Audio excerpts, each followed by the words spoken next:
শ্রেষ্ঠ স্বামীর আলামত হলো 5টি। একটু মিলাইয়া দেখেন তো এই আলামতগুলো আমাদের মধ্যে পাওয়া যায় কিনা। আল্লাহর হাবিবের হাদিস থেকে পাওয়া যায় শ্রেষ্ঠ স্বামী যারা হয়, আদর্শ স্বামী যারা হয়, তাদের মধ্যে 5টা সাইন, 5টা চিহ্ন অবশ্যই থাকে, 5টা আলামত থাকে।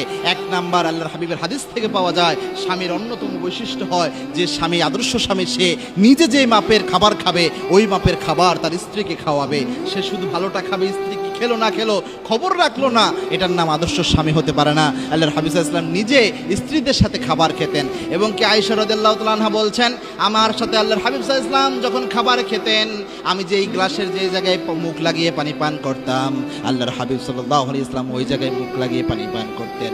আমি গ্লাসের যেই জায়গাটায় সব সময় ধরে পানি পান করতাম ওই গ্লাসে আল্লাহর হাবিব সাল্লাল্লাহু আলাইহি ওয়াসাল্লাম পানি পান করতেন। আমি হাড্ডি খেয়ে রাখতাম, ওই হাড্ডিটা আবার বিশ্বনবী চুষে খেতেন। সুবহানাল্লাহ।